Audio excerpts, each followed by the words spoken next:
रऊफ हसन साहब, ये फरमाइएगा पहले कि जो 25 जजेस आज जो तादाद सेनेट की कायमा कमेटी ने कही है कि सुप्रीम कोर्ट की जजेस की तादाद 25 होगी, उसकी मुखालफत की है पाकिस्तान तहरीक इंसाफ ने, सेनेटर हामिद खान जो कि उस कमेटी का पार्ट थे। तो क्या आप नहीं समझते कि स्पीडी जस्टिस, क्योंकि आप लोग तो इंसाफ का ही जिक्र करते हैं, इसके लिए ज़रूरी है कि जजेस की तादाद बढ़ाई जाए? Thank you Nadia. हमारे नेबर हैं इंडिया और उनकी आबादी जो है वो आपको पता है कि हमसे तकरीबन 5 गुना है और उनकी सुप्रीम कोर्ट के जजेस जो है उनकी तादाद 33 है और वहाँ पेंडेंसी का कोई इशू नहीं है जो कि यहाँ है। प्रॉब्लम नंबर ऑफ जजेस का नहीं है, प्रॉब्लम है कि आप इंस्टीट्यूशन को कैसे कंडक्ट करते हैं, कैसे चलाते हैं। जजेस को बढ़ाते जाएंगे और अगर आप जुडिशरी को फ्रीडम नहीं देंगे, जुडिशरी को इंडिपेंडेंट नहीं करेंगे तो 200 जजेस भी रख लेंगे तो यो भी गन जो पड़ा हुआ है इसको कंपाउंड करेंगे आप नंबर ऑफ जजेस बढ़ा के। कंसेक्वेंटली हामिद खान साहब ने बिल्कुल सही कहा है कि हमें जजेस को बढ़ाने की जरूरत नहीं है, हमें जजेस को इंडिपेंडेंस देने की और उनको फ्रीडम देने की जरूरत है ताकि वो आइन और कानून के तकाजों के मुताबिक फैसला कर सके। ये जो आज एंटी टेररिज्म अमेंडमेंट एक्ट जो आया है ये इस मेरे पॉइंट की गमाजी करता है। अच्छा, ये चाहते हैं कि हर तरह से ये जो एग्जीक्यूटिव है उसका होल्ड जो है वो कंप्लीट कर लें और जिसको जिस वक्त चाहें उठा लें, कैद कर दें, छोड़ दें, ना छोड़ें, जो भी उसके साथ बर्ताव करें। इस तरीके से रियासतें पनपती नहीं है, चलती नहीं है। इस जो अप्रोच है इनकी, इसके ऊपर मेरा ख्याल है इनको जरा थोड़ा सा गौर करना पड़ेगा।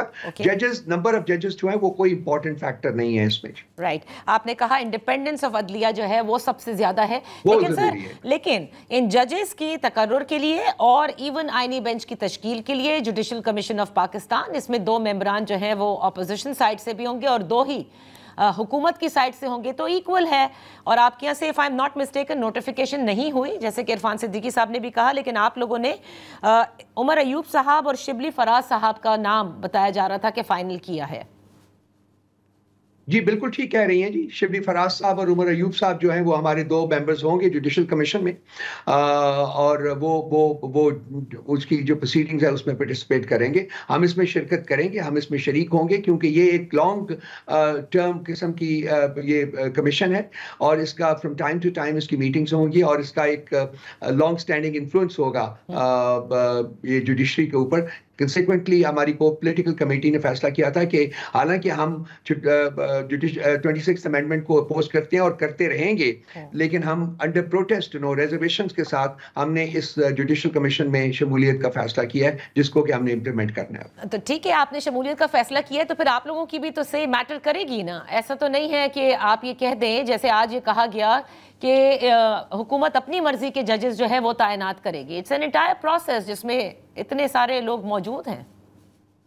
देखिए ये नहीं होना, हमारे पास जितने भी फोरम मौजूद है नादिया, हम उनको एक्सरसाइज करेंगे। हम इस किस्म के रवैयों को अपोज किया है पास्ट में और करते रहेंगे अनफॉर्चुनेटली। लेकिन जिस तरीके से अमेंडमेंट्स आ रही हैं, जिस बोताद के साथ और जिस तर्ज की अमेंडमेंट्स आ रही हैं, उसमें सिर्फ एक ही ऑब्जेक्टिव नजर आता है, वो ये है कि एग्जीक्यूटिव का होल्ड जो है वो तमाम जो पिलर्स हैं रियासत के including the judiciary, in fact most notably the judiciary, उसके ऊपर कंप्लीट हो और ये तमाम जो बाकी पिलर्स हैं ये सबसर्विएंट हो जाए टू द एग्जीक्यूटिव। तो ये जो ट्राइकोटमी ऑफ पावर का कॉन्सेप्ट है जो कि हमारे आइन का बेसिस है, ये उसको वायलेट करता है, शिद्दत से वायलेट करता है। और हमारी कोशिश एज ए पॉलिटिकल पार्टी ये होगी कि हम इसको अपोज करें, जितना भी शिद्दत से अपोज कर सकते हैं वो हम करें।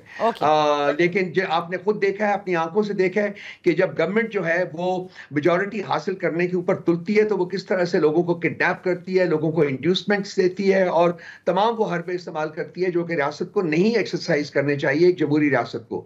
अनफॉर्चुनेटली जमहूरियत हमारे पास यहाँ नाम की है सिर्फ, बाकी तो सारी ऑटोक्रेसी है। रऊफ साहब देखिए, अब ये आप लोगों के ऊपर बड़ी तनकीद हो रही है इस वक्त कि 26वीं आईनी तरमीम की आप मुखालफत करते हैं, आप कहते हैं नहीं होनी चाहिए थी और इमरान खान साहब के जो एक्स प्लेटफॉर्म है उससे भी उन्होंने यही कहा, लेकिन आप जुडिशल कमीशन ऑफ पाकिस्तान का हिस्सा भी बन रहे हैं। आप एक साइड पर मौलाना साहब के साथ जब सारे मज़ाकरात हो रहे थे तो जो वो कह रहे हैं वो भी ठीक है, बिल्कुल वो भी सब कर रहे थे। हामिद खान साहब ने कहा कि तहरीक चलाएंगे, लेकिन सुप्रीम कोर्ट बार एसोसिएशन के जो इलेक्शंस हुए उसके बाद जो नतायज सामने आए मैं सिर्फ आपसे ये जानना चाह रही हूँ कि क्या 26वीं आईनी तरमीम पर किसी किस्म का कोई फैसला हुआ है? क्या आप लोग वकला तहरीक चलाएंगे या एज अ पार्टी आप कोई तहरीक चलाने को है, एहतजाज करने को है? देखिए, वकला ने कोई तहरीक चलानी है तो वो फैसला उसका वकला की जो एसोसिएशन है वो करेंगी, हम उसको सपोर्ट करेंगे डेफिनेटली। जहां तक 26वीं आईनी तरमीम का सवाल है, हम इसके ऊपर कोर्ट में बहुत सारी, सुप्रीम कोर्ट में बहुत सी पिटिशंस हो चुकी हुई हैं। हमारी पिटिशन भी in due course of time move हो जाएगी, तो हम इसको जुडिशल फोरम के ऊपर भी जो सुप्रीम कोर्ट है वहां हम इसको कंटेस्ट करेंगे। और मेरा ख्याल है कि ये supreme court over a period of time definitely अगर इसको थ्रू आउट नहीं करती तो कम से कम इसको ड्रास्टिकली अमेंड जरूर करेगी। ओह अच्छा। आपकी जमात पर दूसरी तनकीद कि अमेरिका का सहारा लिया जा रहा है इमरान खान साहब की रिहाई के लिए और यहाँ पर किसी किस्म की रिलीफ के लिए, और उनसे बाकायदा खत लिखवाए गए, जिसका रिएक्शन आपने यहाँ के पार्लियामेंटेरियंस का भी देखा कि उन्होंने भी शहबाज शरीफ साहब को खत लिखा। ये ड्रामे करते रहते हैं नादिया, मैं क्या इस बात के ऊपर कहूँ। देखिए, हम किस तरीके से अमेरिकन एस्टैब्लिशमेंट को इन्फ्लुएंस कर सकते हैं।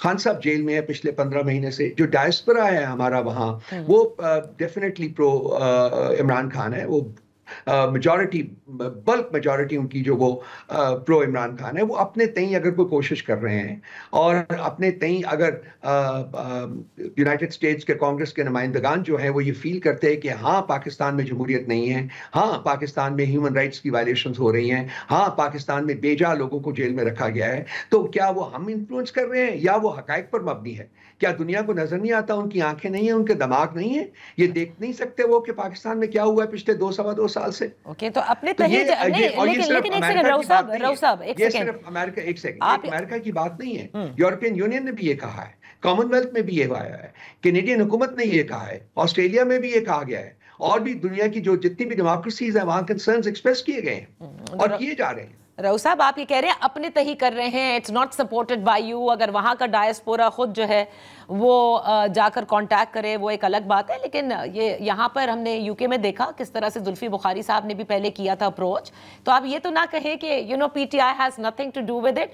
अगर वो अपने तही कर रहे होते तो सबसे पहले फलस्तीन पर करते ना, कि वहाँ पर इजराइल की क्या अट्रॉसिटीज हैं। और दूसरी बात, आप अमेरिका के इन कांग्रेसमैन को जो इस वक्त आप ये कह रहे हैं, आप लोग तो अमेरिकी मदाखलत के खिलाफ रहे हैं कि आपकी हुकूमत को उन्होंने गिराया था। हम हर मुल्क की मुखालफत की इंटरवेंशन के खिलाफ हैं, आज भी हैं। देखिए, अगर आपने पैलेस्टाइन और गाजा की बात की है, क्या हमारे अपने मुल्क में पैलेस्टाइन और गाजा के सपोर्ट में जलसे करने की इजाजत है? क्या किया जाता है? वो लोग जो बाहर निकलते हैं, जब हम लोगों ने निकलने की कोशिश की तो क्या किया गया? क्या जमहूरियत के तकाजे ये हैं? बिल्कुल। कब हुआ ये? पाकिस्तान में पहली दफा हो रहा है 76 साल में कि आप पैलेस्टाइन की सपोर्ट में आवाज नहीं उठा पा रहे, आप गाजा की जेनोसाइड के खिलाफ आवाज नहीं उठा पा रहे। तो बाहर के मुल्कों का तो हमारी, आपने बिल्कुल सही कहा कि हमारी बिल्कुल कोई ये पॉलिसी नहीं है कि जी हम खुदा न ख्वास्ता पाकिस्तान में किसी और मुल्क की इंटरवेंशन जो है वो इनवाइट करें या उसको बर्दाश्त करें। हम इसके खिलाफ थे, खिलाफ हैं और खिलाफ रहेंगे। लेकिन अगर अपने तई ममालिक जो है, जमहूरी ममालिक दुनिया के, वो देख रहे हैं कि पाकिस्तान में किस बहुतात में ह्यूमन राइट्स वायलेशंस हो रही हैं, तो हम उनको सोचने से तो नहीं रोक सकते, हम उनको देखने से तो नहीं रोक सकते, सही। हम उनको बोलने से तो नहीं रोक सकते। वो तो बोलेंगे, वो तो सोचेंगे। तो सर ये बताइएगा कि लतीफ खोसा साहब ने जो ये बयान दिया और उन्होंने ये बल्कि दावा किया कि अमरीकी इंतखाबात में अगर डोनाल्ड ट्रंप मुंतखब हो जाते हैं तो एन मुमकिन है कि इमरान खान साहब की रिहाई भी मुमकिन हो सकेगी और तहरीक इंसाफ के लिए उमूमी तौर पर मंजरनामा कुछ तब्दील हो जाएगा। कुछ किसी किस्म की कोई गारंटीज दी गई हैं क्या? देखिए नादिया, अगर आप पाकिस्तान यूएस के ताल्लुकात की तारीख के ऊपर नजर दौड़ाएं तो आपको ये चीज बड़ी क्लियरली नजर आएगी कि जब रिपब्लिकन्स इन पावर होते हैं अमेरिका में तो पाकिस्तान यूएस ताल्लुकात बहुत बेहतर होते हैं एज कम्पेयर टू जब डेमोक्रेट्स जो है वो हुकूमत में होते हैं। बल्कि डेमोक्रेट्स जब हुकूमत में होते हैं तो पाकिस्तान यूएस ताल्लुकात में टेंशंस क्रिएट होती हैं। ये तारीख गवाह है इस चीज की, ये एक हकीकत है, इसको आप अपने जहन में रखिएगा। किसी एक शख्स के इलेक्शन इलेक्ट होने के साथ इस किस्म की उम्मीदें वाबस्ता करना, मैं फील करता हूं कि ये प्रैग्मेटिक चीज नहीं होता, क्योंकि at the end of the day America में भी जो पॉलिसी फॉर्मुलेशन के मैकेनिज्म्स हैं उसमें बहुत सारे स्टेक होल्डर्स जो है वो शामिल होते हैं, और उन तमाम स्टेक होल्डर्स की इनपुट के बाद ही पॉलिसी बनती है।